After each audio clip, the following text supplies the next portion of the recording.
I'm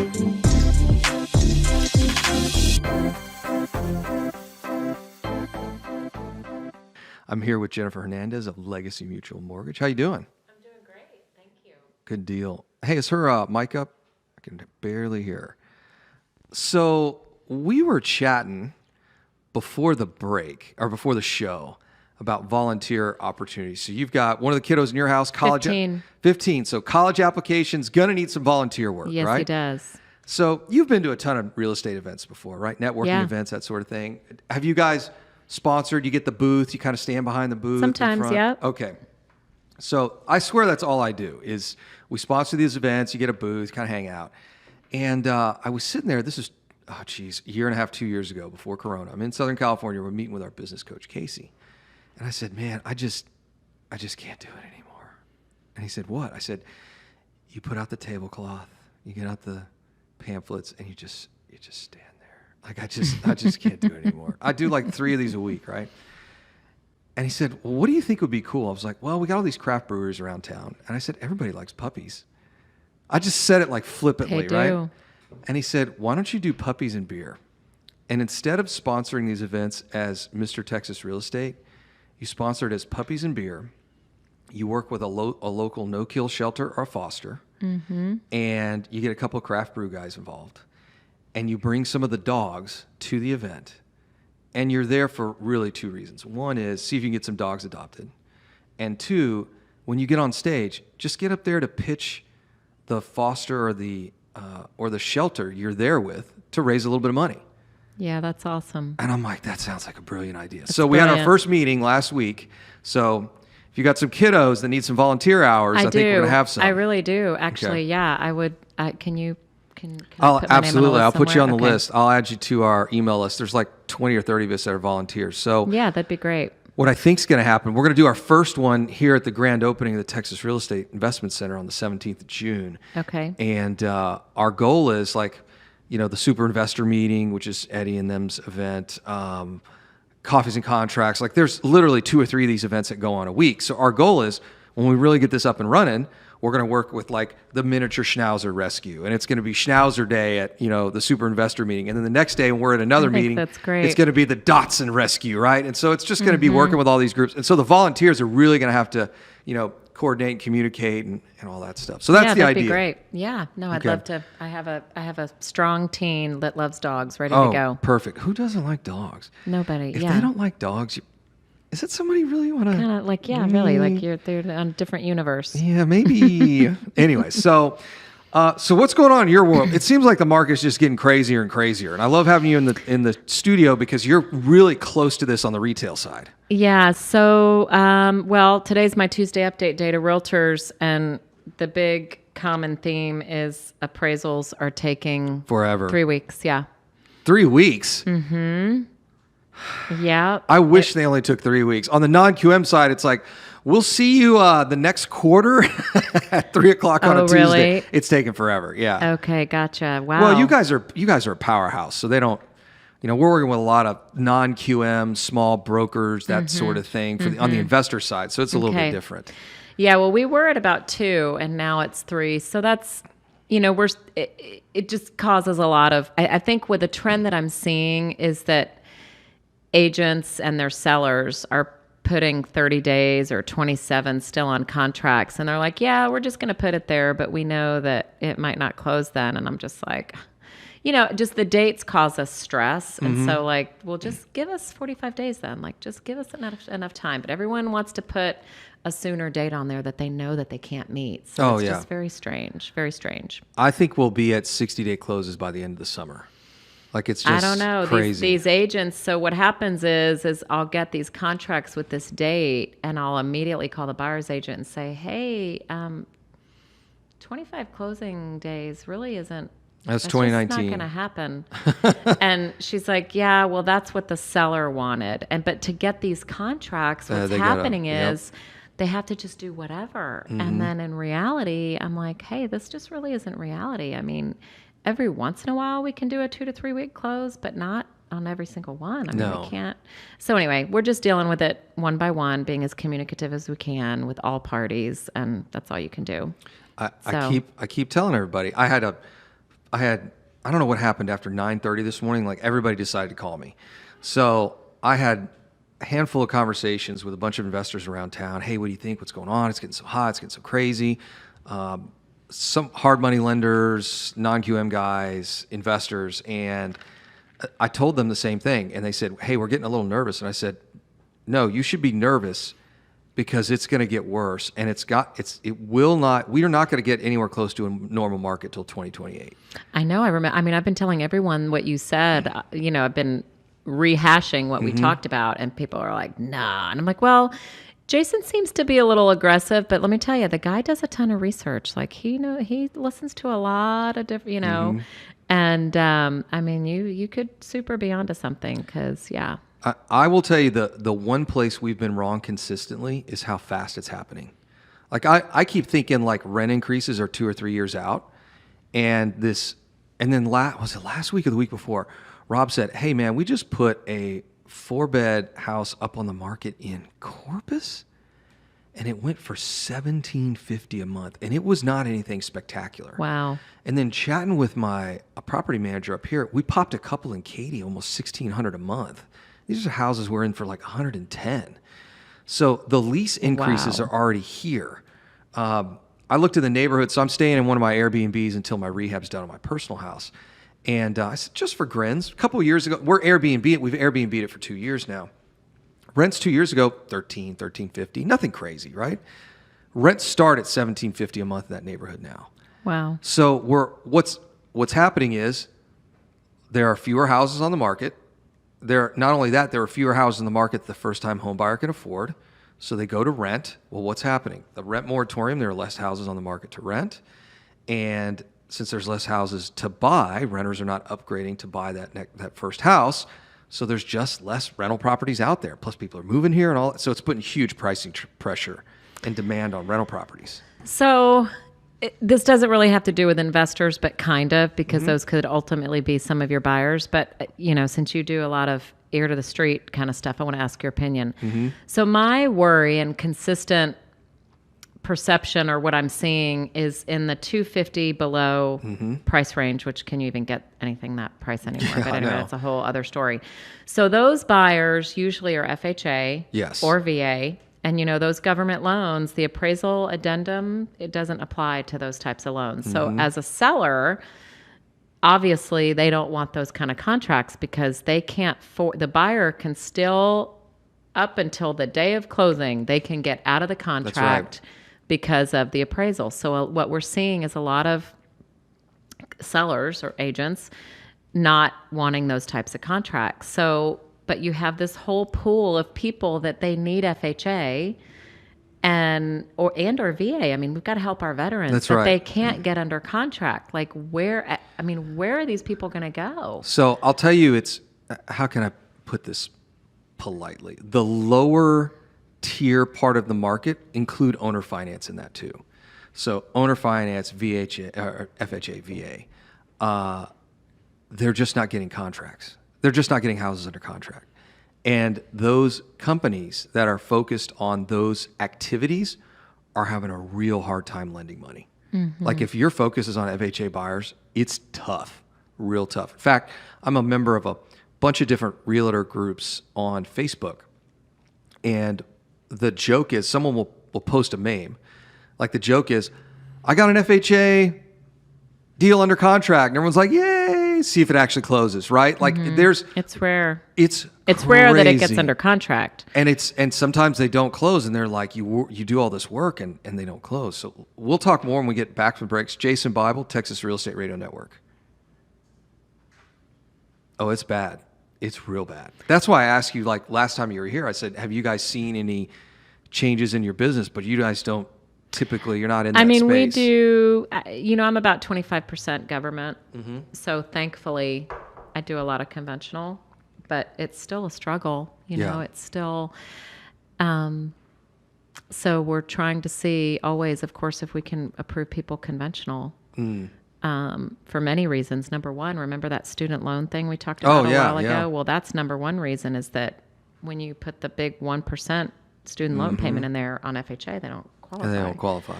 So, but then you've got to have a certain amount of credit for. But I'll tell you what, I had to maybe I'll tell you. Yeah, after we'll the tell break. you. We'll get turn your mic just a little bit to you.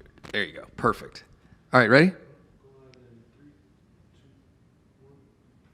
Welcome back, Jason Bible, Texas Real Estate Radio Network. I'm here with Jennifer Hernandez of Legacy Mutual Mortgage. Lendwithjen.com. Loan with Jen. Oh, Loan with Jen. Sorry. Yeah. Loanwithjen.com. Loanwithjen.com. That's Loan right. with Jen everywhere. YouTube, Loan with Instagram, Jen. Facebook. Yeah. All my handles are Loan with Jen. It's Easy. awesome. I like it. So Thank you. We were chatting during the break, like if you're at FHA, VA, that sort of thing, you've got an additional challenge in getting these offers accepted. It's very challenging. Most of our buyers, if they're FHA, need to put at least 10 contracts in. And so trying to keep them motivated and say, okay, listen, that's normal. Sorry. But we do try to do FHA whenever conventional. What we're finding, so clients might meet the criteria on paper for conventional, but running it through the automated system and the tolerances for risk in the automated system, which is just an automated brain, it's not a human making that decision, is a whole other story. But what we're finding, like I had someone who had a pretty low credit score in the mid sixes, and we had to flip them from FHA to conventional. And with 10% down, it worked. So 10%, Really? yeah. So 10% down. There's different tricks you can do when you've got a low credit score in the 600s. A trick that you can do is you either try a 15 or 20-year amortization, Okay. because that lessens the risk for Sure. the lender, or you do 10% down. So one of those two things or three things many times will work, but not everyone has 10% down. So that's when you start asking the client, like, hey, reach into your 401k, or can Yeah. you get a gift, or, something. So it's just creative. We just have to be creative on all levels. So let's talk about automatic underwriting is how do I want to explain this? It's a software program, if you will, that all the lenders use, right? Automated Or underwriting. underwriting. Yeah. So Fannie Mae has their own portal. It's called Loan Prospector LP, and Fannie Mae uses Desktop Underwriter DU. It's just their proprietary name. Sure. So they each, believe it or not, they're each a little bit different because Fannie or Freddie are more lenient or strict in certain areas than others. So when we can't get it through the Fannie portal, we go, all right, let's flip it to Freddie and see if they'll accept it. They're more lenient on collections, for example. Sure. So depending on what's at hand, you can flip it, but one has a higher rate than the other and blah, blah, blah. I won't bore you with those details, but it's interesting. So like I was mentioning earlier, a client can meet the criteria on paper, but then we have the burden of running it through this automated system. And sometimes we've run it and we're like, oh yeah, they won't have any problem. They're, 700 credit score, 710 or 20, putting 5% down, and the system just won't accept it because the system will perceive your mix of credit. You could have an XYZ credit score, but just your mix of credit might be whacked out, or you don't have any reserves or very little reserves, or it somehow perceives this risk and it's tweaked in a certain way that is just mind-boggling. And so we definitely, on every single client we run, because just when we think, oh yeah, no problem, it's going to go. I mean, we even had a lady one time that was putting 20% down and she had a 680 credit score. I mean, which is, Yeah, that's okay. But you're putting 20% down. No, it wouldn't go through automated underwriting. So why this is important is the way the mortgage world works is you're an originator. You go out and originate loans. And then those loans are then government backed.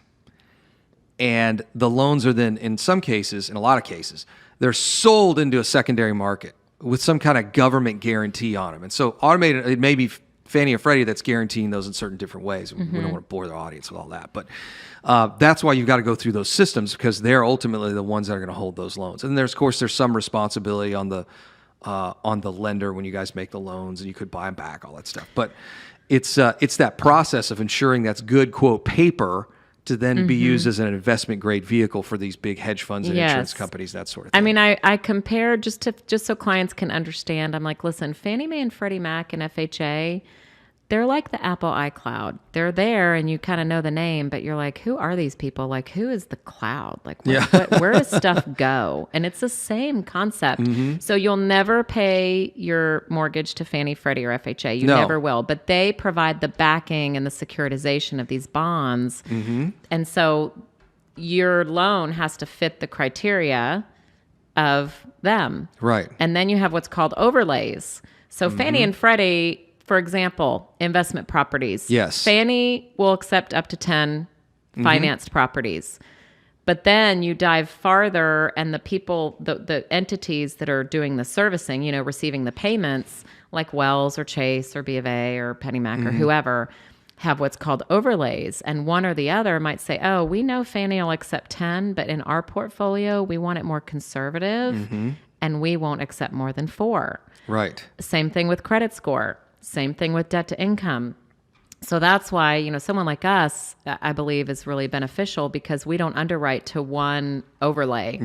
We are direct with Fannie Freddie, so we can go direct to the window, we call it, or we'll go through one of these sub-servicers. And so we might not go to Wells for one reason because they're more strict on something, whereas we might go to Chase for another. You know, it's very complicated. But the bottom line is we can have different conduits or different avenues under that umbrella because we represent servicing for lots of different companies. So it's pretty cool. And I think that's one of the reasons to work with you guys too, is you guys are really good on the customer service side, keeping everybody up to date, what's going on with the loan, where are we at with the deal, that sort of thing. And then this ability to kind of shop around for the best way to get this thing closed for them. So what's a good way for them to contact you? Well, my website, Loan with Jen, LoanWithJen, Loan with Jen, has our phone number and email right there. So that's a great way. Or 713-579-3611. So give us a ring.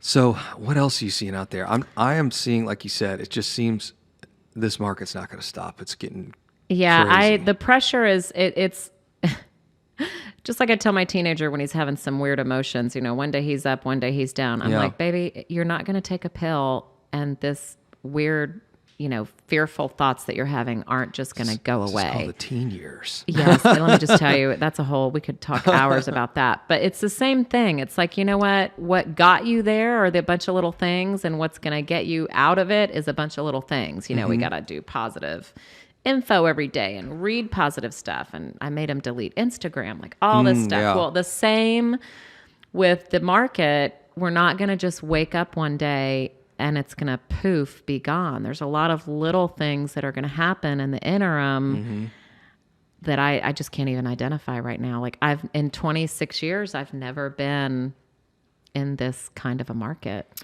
So I don't know in anyone's lifetime, they've been in this market. From what I've heard, like nobody knows. We don't know. I'm a big fan of Logan over at Housing Wire. Guy's amazing. I ought to have him on the show.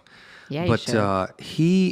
He has been one. I thought I was the only crazy guy that was saying this isn't going to stop anytime too soon. And I started reading his forecast, and he said between now and 2026 or 27, I believe, he said this will be the best real estate market the United States has ever experienced. Like, it's just going to be. I don't think people understand just how wild this is going to get.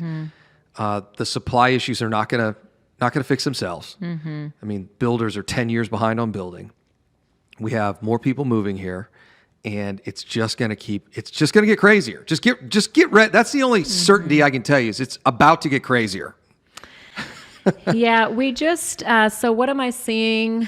Seeing. How about this? We're going to take a quick break. Okay. And then we'll come back with Jen. She'll tell us exactly. We'll get into her crystal Stories, ball. yeah. Ooh, stories is good.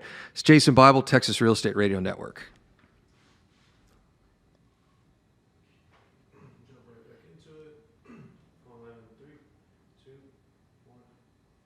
Welcome back. Jason Bible, Texas Real Estate Radio Network. I'm here with Jennifer Hernandez of Legacy Mutual Mortgage.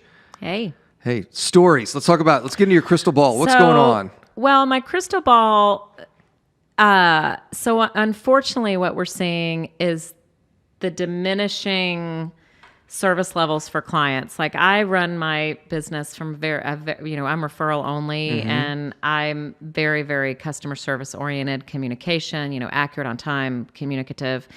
And we're receiving, and we always have, but even more, we're receiving 911 calls from, oh my gosh, they went with, too big to fail lender, one of the either online or big companies.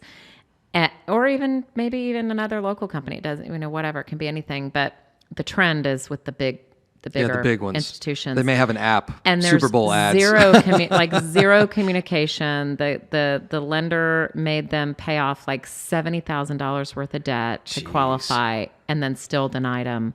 So they came to us for a second opinion. One day from their financing addendum on Friday, my team turned it around. We've got them locked. We're fine. We did the automated underwriting. There you go. We verified all the details and did A, B, and C. But, we're just seeing a lot of that to where actually I think it makes my job easier because there's just so little communication and integrity with certain lenders that it just kind of makes it easy for people to make the choice of like, oh my gosh, like, I'm like, yeah, sure, shop around. I tell clients like, yep, shop around. Yeah, go for it. Yeah, go for it. And then they usually come back because we're so highly communicative. They're like, well, we want that over there. Like, why can't we get that? And so it's just interesting. It's an interesting market. Just like it's always been. There's always competition, but there's really a lack of communication. And I can tell you just from firsthand experience, it's really hard to maintain communication, accuracy, and timeliness all at the same time. And so my team and I work on it every day, and I'm not really trying to tout myself. I guess I am, but in a way to where I'm just saying like, it's harder than you think. Like, oh yeah, that's what everybody expects. But to do those things, all three in the same transaction, which everybody expects, right? I mean, it's challenging on a daily basis, really challenging. Yeah, I don't think if you only buy a house every once in a while, you don't realize how many people are involved. It's a team. Yeah. Right? You've got the lending side, you've got underwriters, you've got of course your mortgage originator, your LO. You've got usually an assistant there to help you kind of get all the paperwork together and all other stuff. And then you've got the title side. So all the title work has to be right for the lender. And then you've got a buyer's agent and a seller's agent. You've got a buyer and a seller. I mean, there's 25 people involved in a transaction. More than that, in the title agent, you've got the the escrow, attorney, the escrow officer, their assistant. You've got the plant, the ones that are doing the title, and their examiners. You've got the title attorney. You've got the surveyor. I've got a deal right now. It's supposed to close tomorrow. We have no survey. And, all of the we've got our credit vendors. So I had a client the other day and he emailed and he says, hey, Credit Plus called me. Like, I just want to verify that's y'all. I'm like, yes, that's our credit vendor. They have to do a supplement on your, BMW payment because it's 1 month behind, not updated in the bureau. So all of these little things have to come together. So really there's like 30 hands in the transaction behind the scenes. Like, it's a lot. So it really, to come together in 30 days in a stressed market like this. So what we're telling agents, so if you're listening to this and you're a seller, agent, whatever, from the time the appraisal is received, we need a week to close after that. Other companies might need longer, actually. Yeah. So we need a week because we'll get everything else signed off on, and then we'll just slam the appraisal in last minute, at the end. And then we can get docs done. And then we need to, to get the CD out, the closing disclosure, you got to have the 3-day disclosure. So a week is okay. It's super tight. But most other companies are probably 2 weeks. Like we do a lot of simultaneous things to prep so that we're just ready for the 1 or 2 missing things. Some companies won't even go to the next milestone until you finish that one. All right. So you're explaining something here that most people don't know that is crazy valuable. So I've seen y'all's calendar, like the time a deal comes in and then all the stuff that gets done. So how most lenders work, if they're missing one thing, they stop the file. Right. Like, I don't know. What's a good example? Like, I need IRS 4506 transcripts. Yeah, and they go, and if they don't, and you go, oh, okay, as a borrower, you go, oh, okay, I'll get them. It takes a little bit to get them, right? Well, the lender will stop. And it's almost like, oh, and then they get them like, oh, now we can restart the process on the Bible file, right? Yeah. Where you guys are completely different is you're just running it in real time. Go, hey, we need this, and you're still, you don't stop. And so when you stop is when you end up with 60, 90-day closes, or you get zero communication back because the lender sent you one email and then you don't hear anything, right? So that is a incredibly valuable, a part of y'all's value proposition. I think a lot of people need to know is it's like, we don't stop. Like, we're going to go. Now, there comes a point where like, hey, we need this. We can't go any forward. We can't go forward if we don't get this. But most of the stuff, it's like, let's get it, let's keep going. Yeah, like insurance, appraisal. It's like, but you're right. We're juggling a lot of things at the same time, but we're moving it forward in the process while we're still waiting for a couple of things, which, yeah, you're right. A lot of companies don't do that. Yeah, and then then all of a sudden you're a day before closing. You're like, what do you mean we can't close? Like or day before your financing contingency's up, right? And then you don't see it. So one of the things you had said that perked my interest when you were here last time is you were talking about Austin. You had a colleague that was doing some stuff in Austin. My brother finally found a place in Austin, so great. He closed and all that stuff. He sent me a text today, and you had said, hey, the crazy offers in Austin, we're starting to see them here in Houston. The 30 grand over list, close in X number of days, all that stuff. So are you still seeing that kind of slowly trickle in? I'm still seeing, I've recently seen quite a few where I'm still seeing where the seller's paying the title policy. Okay. So some deals, yes, some deals, no. So it's sporadic. It's not prevalent on every deal like I hear that it is in Austin. So, I mean, I'm not having that many appraisals not meet value. Oh, yeah. I mean, we did a closing, that one I think I was telling you probably about at the time in Austin, that it actually closed and we were all like just bated breath waiting. We thought it was going to come in low and it actually came in at like 10 grand over value. Jeez. Yeah. So That's crazy. I mean, the sales are just happening so fast and over that it's just the next best comp, and it keeps going. Yeah. It's, what's so funny is I'll see real estate investors because they're not, most real estate investors, they do, if you're a big real estate investor, you're doing 20 deals a year, right? And that's not enough exposure to the marketplace to see really what's going on. And so you hear them say things like, well, these houses aren't going to appraise. I'm like, man, you don't understand.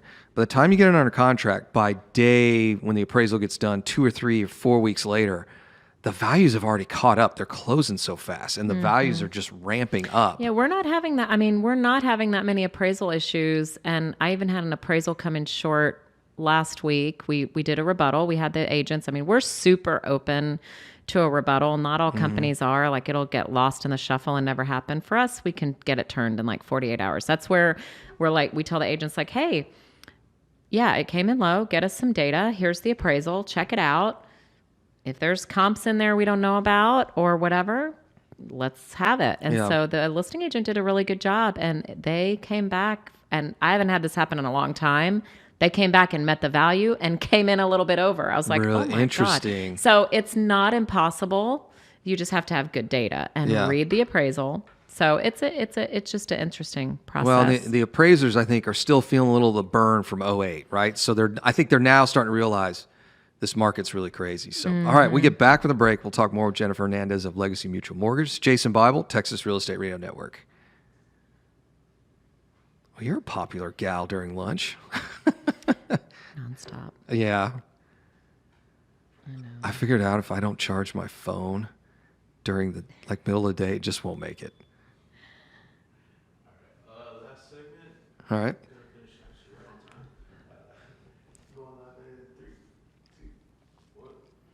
Welcome back, Jason Bible, Texas Real Estate Radio Network. I'm here with Jennifer Hernandez, Legacy Mutual Mortgage. So I have changed some of my personal financial advice, and I think you'll like this. A lot of people, events are open, right? All the big events are open. I've been to a ton of events in the last 30 days. I'll be at the biggest one in town is the Super Investor Meeting, which is the one Jet Lending and Renters Warehouse puts on. Where do they do that one now? They're doing it at Stampede off of 59 North. They finally found a place. It's tough to host an event. When you get above 300 people, it's tough to host an event in this town. And here's what makes it hard: parking. So you can find venues that'll hold 500-600 people, but you've got to find parking. And then to be able to do that affordably, it's been tough. They've kind of kept me involved in kind of what's going on behind the scenes, and I don't know how many of venues they looked at. Alex, it seemed like his full-time job was just looking for venues. Wow. It's crazy. So they got a good one. they got a good 59 one. North. 2,000 parking spots. Wow. Where is 59 and what? 59, and I don't know. It's up north somewhere. Like Kingwood North? I don't think it's that far out. If you guys want to put in the chat where Stampede's at, but Okay. anyway, so it's up 59 somewhere, and they've got plenty of parking and all that. So Nice. it'll be a good event. But do what? Beltway and a little before. Oh, say Beltway like and 59. near the airport. Okay. Yeah, near the airport. So in any case, great. It's going to be a great venue. We're excited. We'll be there. And as I'm interacting with a lot of real estate investors and new real estate folks, they're like, "Hey, Jason, what should I do?" And I'm like, "All right, tell me a little bit about your personal financial picture." And they'll kind of tell me. And I'm like, "Do you own the house that you live in?" No. There is no, and I'll say, there is no more important thing right now than to buy a house that you own to put a roof over your head. Mm-hmm. And they'll say, "Why is that?" I'm like, "Well, the median home price went up $40,000 last year." Meaning, if you had bought a house last year, you would have saved yourself $3,300 a month in the last 12 months. Isn't it 300 now? Yeah, it's 290. It went from 260, 260 not long 250, ago. 260 to 290. So In a few months. Like it took, it used to be a few years ago 230, and then Right. it scrambled little by little up to 250, 260, and that's a big jump for That's a a short big period jump. of time. Yeah. So you're looking at $30,000 to $40,000 in savings if you buy now. So I keep telling folks, buy your single family house now before you even consider being an investor. Mm-hmm. Lock in your largest expense in your life, which is housing in Yeah. today's prices. When you can get in, if you're a first-time homeowner, you get in for 3% down, or second-time owner 5%. Mm-hmm. You got to do that. I mean, that's that. I've for some investors that are starting their portfolio, I'm like, buy it as your primary, live there for a year, Mm-hmm. then you depart that one and rent it out, and go do 5% on the next one. Yep. Live there for a year, and you're accumulating. As long as you have the income. That's right. You're accumulating your portfolio. It's a great deal. Oh, it's a fantastic deal. Yeah. I think it's a great way to do it, especially if you're doing duplexes and little triples Mm-hmm. and quads and that sort of thing. Just go on to the next one, the next one, the next one. That's so right. Yeah, you could do on FHA, you can do a multi-family with low down if you're going to occupy one of the units. yeah, one of the units. Mm-hmm. So that'd be a 4-unit and below, right? Mm-hmm. Okay. So it's a great way to do it. Yeah. Get a little cash flow. Get your neighbors to 3.5% down. get your neighbors to Fourplex. pay your mortgage. Yeah. Now, of course, when they ask, "Hey, do you know the landlord?" You always go, "No, I don't know that guy. Who is he?" He's terrible. I hear he's awful. Been trying to get my kitchen repainted for a week." So That's right. I recommend that on the management side. You don't want to tell them you're the landlord because you'll get knocking on your Bombarded. door at all hours, right? Mm-hmm. So I've told folks, I'm like, there's no more important thing that you can do right now than to buy a single family house. Yeah. Like to live in. Yeah. Or like you said, a multi-unit. So, and you'd be a fantastic lender for that. So you want to give them your contact info Yeah, again? loanwithjen.com. And just our number and emails on there, and just give us a buzz. Okay. I'm trying to think what else what do you see kind of coming down the pike lending wise over the next couple of months? Do you think it's more of the same? Do you think they'll tighten up requirements? Do you think Right now, I don't have any guideline changes on the horizon. Behind the scenes, Fannie and Freddie have been tweaking the automated underwriting to make it more difficult without us knowing, because it would just find out by accident. They don't really give us a memo like, Yeah. "Oh, it's going to be harder." They just do it. So, so they're tightening up a little bit. I mean, it's tightened up a little bit over the last few months. Rates had ticked up, and now they're a little bit trickling on their way back down. It's interesting. Unemployment is actually up, and we have 2 positions posted. So if anyone is listening, knows I need an admin, I need a marketing admin, and I need just an admin, my personal assistant. So we have not had that many applicants. Yeah. And it's a little depressing. It's like, really? There's all these people that don't have a job, and I don't have very many applicants. And the ones that we do have, you can tell that they just applied to probably satisfy Yeah, so they unemployment. applied, yeah. Because then we'll try to call them and then they'll call us back and Yeah. it's like a ghost, whatever. I mean, we have a couple good applicants, but you would think that I would just be flooded with Oh, yeah. applicants. But anyway, if anyone knows I need a good marketing assistant. So Okay. I need one of those. I think if you look at the landscape of unemployment, like who is unemployed, if you are a certain type of employee with a certain educational background, that's where the unemployment's coming from. But Yeah. if you were somebody who could work from home or work in a corporate setting, it's game on. There's more jobs than there are people out there. So the reason I bring it up, you said, where's lending going? And I diverged, I know, but the rates have been kept in check. So they've trended down just a little bit, where they popped up. And so any bad news on the economy, like, oh my God, higher unemployment, that's good for interest rates. So I might have we'd stopped pretty much kind of refis, but not stopped, but trickling. Yeah. But now they're picking up again a little bit for people that want to either save money, cash flow, or cash out. We do a lot of those where people want to, even investors, they want to get cash out of their homestead to, pay cash for an investment property maybe. So that's kind of popular.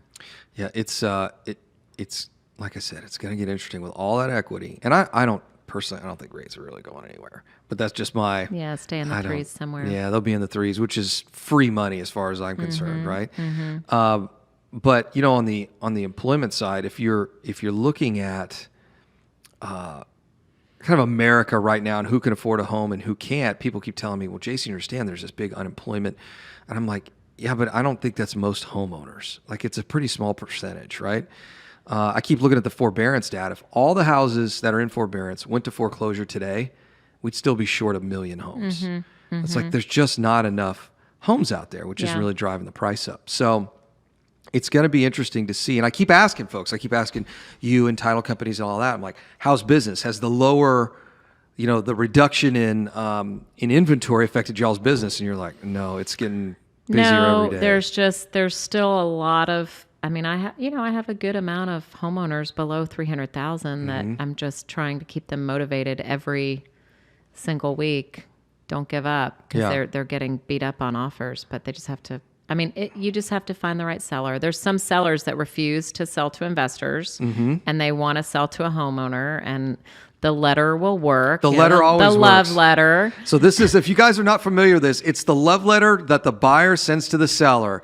These are a picture of my kid. I would That's totally right. do it too. Here's a picture of my kids and the dog, and we love the pool, and we we just absolutely love this house. And of course, the seller usually they might be empty nesters, so mama sees that picture of the kids. Oh, remember? when Did kids you were see little?" the meme? And I'm assuming that it was true, but it was a listing agent that on multiple listing, I don't know if it was here or another state, put, hey, listen, and don't send me one of those I've seen stupid that. love letters. We sell to ugly people too. Oh, that's or like, awful. yeah, don't send me a love letter with your, picture of your cute That's children right. and whatever. We'll sell to anybody ugly also. Oh, I know, it it's was funny. really funny. Yeah. That's pretty funny. Yeah, the agents are pulling their hair out right now. So Yeah. All right, give them last spot here. Why don't you give them your contact information? Yeah. Online, loanwithjen.com. Okay. Loan is not plural. It's LOAN. LOAN, loanwithjen.com. Thanks for being on the show today, and we will see you guys next time.